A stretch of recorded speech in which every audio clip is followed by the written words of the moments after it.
मेरा जो पहला सवाल था जो मैंने आपसे कहा था कि त्योहार फैशन बन गए क्या, और फैशन की अगर बात की जाए तो मतलब जो चलन में है, जो बदल जाएगा कुछ वक्त के बाद, जो बाजार को विस्तार दे रहा है। तो ऐसे में अब सवाल ये कि आज हम इन त्योहारों का जो रूप देख रहे हैं, मतलब ये मान के चला जाए कि आने वाले 20 साल के बाद वो कुछ और हमें नजर आएगा। जाहिर है, जिस तरह पे 20 साल पहले कुछ और रूप था, आज कुछ और रूप है, इसी तरह रूप बदलते रहेंगे। जो सामाजिक और आर्थिक प्रक्रियाएं हैं, संस्कृति उनसे प्रभावित होती है, और ये कोई अनहोनी बात नहीं है, कोई नई बात भी नहीं है। आज इन त्योहारों का ये रूप है, कल को और रूप बनेगा। लेकिन जो बात आपकी रिपोर्ट्स में बार बार रिफ्लेक्ट हो रही है और जिस पर मुझे लगता है कि बात करने की जरूरत है जी, देखिए एक बात ये समझिए कि व्यापार के बिना, अब व्यापार रेगुलेटेड होना चाहिए, कॉमर्स को थोड़ा सा एक सोशल सेंसिटिविटी उसमें होनी चाहिए जी, लेकिन व्यापार के बिना कोई समाज समाज नहीं होता। और खगोलीकरण की जब आप बात करते हैं तो आप इस बात पर भी ध्यान दें कि अमेरिका में भी ऐसे लोग हैं जो इस बात से बहुत पीड़ित हैं कि व्हाइट हाउस में आजकल ईद की पार्टी भी दी जाती है और दिवाली का उत्सव भी होता है।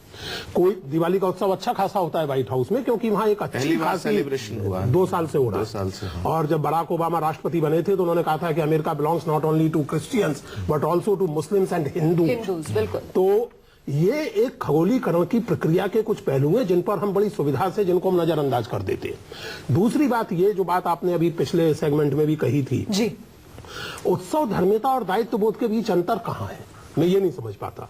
नौजवान अगर मस्ती कर रहे हैं, नौजवान हंस बोल रहे हैं, खेल रहे हैं, इससे ये नतीजा, निष्कर्ष कैसे निकलता है स्वाभाविक रूप से कि वो दायित्व विहीन है। आप ये देखिए, इस देश में या किसी भी देश में जी, जो वास्तविक परिवर्तन आते हैं वो ऐसे ही नामालूम ढंग से आते हैं और तथाकथित आम इंसान उन परिवर्तनों को लाता है।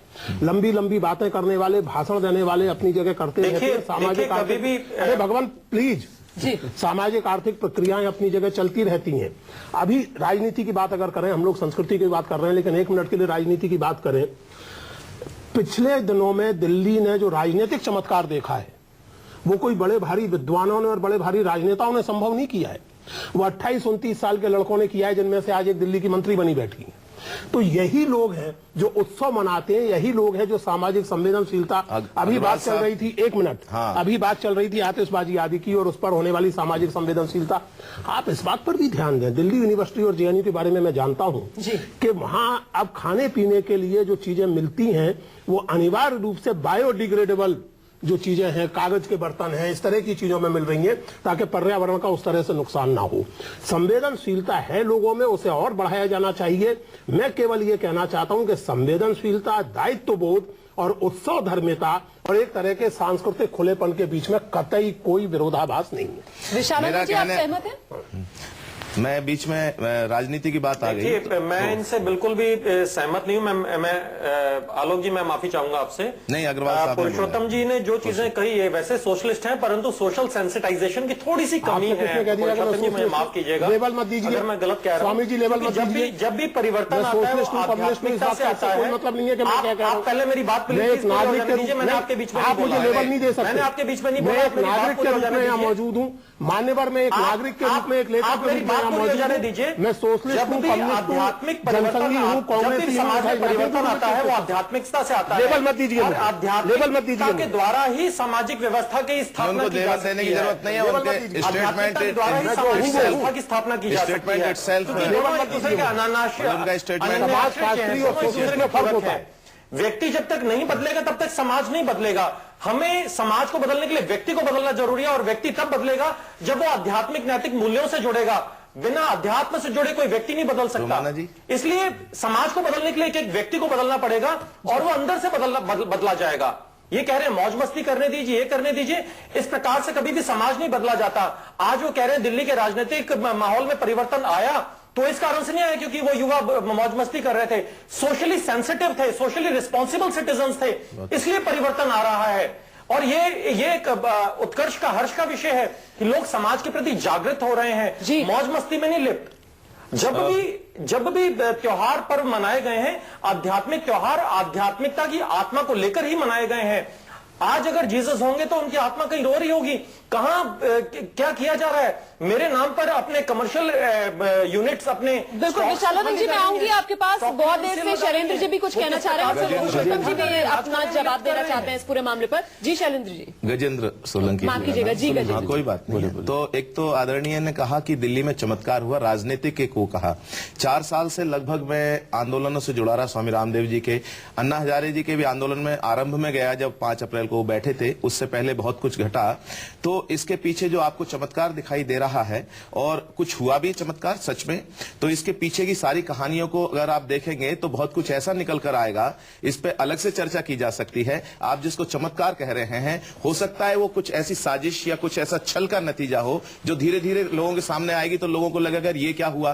तो इस विषय पर बहुत सारी चर्चाएं की जा सकती हैं, क्योंकि जिस प्रकार से स्वामी रामदेव जी के आंदोलन को हाईजैक करके अन्ना हजारे को, फिलहाल हमें मुद्दे से नहीं भटकना चाहिए। हमारा जो विषय है, अग्रवाल साहब ने जो बात कही है मैं कहना चाह रहा हूं, त्योहार क्या फैशन बन गया है, मुद्दा ये मैंने बता रहा है। राजनीति और धर्म अंदाज में गजेंद्र जी, राजनीति और धर्म को मिलाना नहीं चाहता मैं इस समय, क्योंकि राजनीति और धर्म एक दूसरे के पूरक रहे हैं, इसमें कोई दो राय नहीं है। पूरे दुनिया में जो है राजनीति जो है वो धर्म जो है राजनीति का को संरक्षण देता है, और राजनीति धर्म को संरक्षण देती है। और ये इंपेरियलिज्म का जो खेल है, इसमें बहुत सारे विषय हैं, इन पर अलग से आप कार्यक्रम रखिएगा, और मैं उसमें आके बहुत सारे विषयों को एक्सपोज करना चाहूंगा। जिस बात को अग्रवाल साहब ने कहा चमत्कार हुआ, चमत्कार नहीं हुआ। बेशक किसी और दिन हम चर्चा करेंगे उस मुद्दे पर, लेकिन आज आप अपने अंदाज में आज के विषय पर जल्दी से कुछ सुना दीजिए।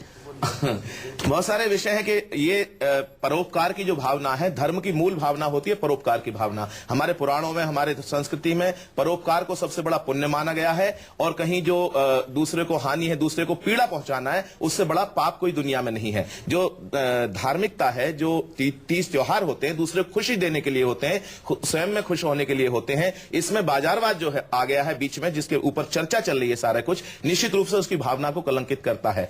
तो मैं कुछ पंक्तियां देना चाहता हूं जब इस प्रकार का, कि बनो कुछ भी जमाने के लिए नासूर मत होना, मिले कुछ भी जमाने के लिए नासूर मत होना, उड़ो आकाश में कितना जमी से दूर मत होना, और बदलते वक्त के तेवर कहां कोई समझ पाया, कभी मशहूरियों के दौर में मगरूर मत होना। तो ये भावना जो है कहीं ना कहीं हमारी संस्कृति की भावना है, भीवादी संस्कृति है, और उस भीवादिता में हमारा ये कर्तव्य भी बनता है कि देश काल परिस्थितियां जो आज बनी हुई हैं उन पे हम दृष्टि रखते हुए जिस प्रकार से अपने मूल्यों को बचाते हुए, वैश्वीकरण ये संक्रमण काल है, आप समझिएगा, संस्कृति के लिए, भारतीयता के लिए संक्रमण काल है। आप भीवादिता में ठीक है, वो कितना अपना रहे हैं हमारी संस्कृति को, ये देखने की वाली बात है। हमारे युवा जो जिनके ऐसा लग रहा है हार्डवेयर हिंदुस्तानी या सॉफ्टवेयर विदेशी लग गए हैं। त्योहार मनाने का हमारा हक क्या होना चाहिए?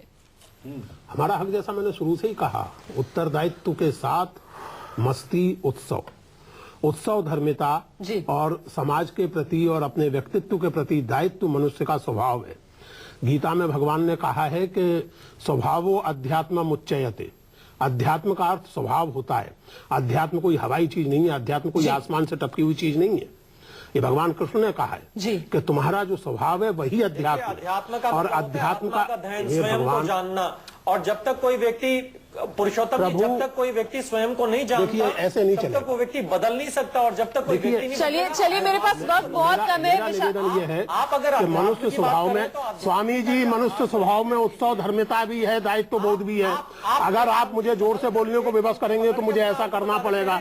उन्होंने मुझसे बात करने को कहा है, आप बीच में बोल रहे हैं, ये स्वभाव नहीं हो सकता, और न ये अध्यात्म हो सकता है। इकोनॉमी इंसान के लिए, ये सभ्यता और शिष्टता भी नहीं हो सकता। आलोक जी, आप बता दीजिए, अच्छा क्या हक है, किस तरीके से मनाया जाए त्योहार? मैं बहुत ईमानदारी से, पूरी जिम्मेदारी से बात कह रहा हूँ कि नई जनरेशन को उत्साहित, उत्सवरत होते हुए देख के बिल्कुल ना सोचें कि वो गैर जिम्मेदार लोग हैं। मैं अपनी से अगली पीढ़ी को अपने से 100 गुना ज्यादा जिम्मेदार मानता हूँ। थोड़ा नाच गा लेते हैं, थोड़ा टहल लेते हैं, इसमें कोई दिक्कत नहीं है, लेकिन मेरा पूरा विश्वास है कि हमारी मृत्यु के बाद हमारे देखते देखते हमसे बेहतर भारत गढ़ेंगे। तो इसको लेकर बिल्कुल परेशान होने की जरूरत नहीं है कि थोड़ा शोर शराबा हो गया, कुछ आइटम ज्यादा बिक गए।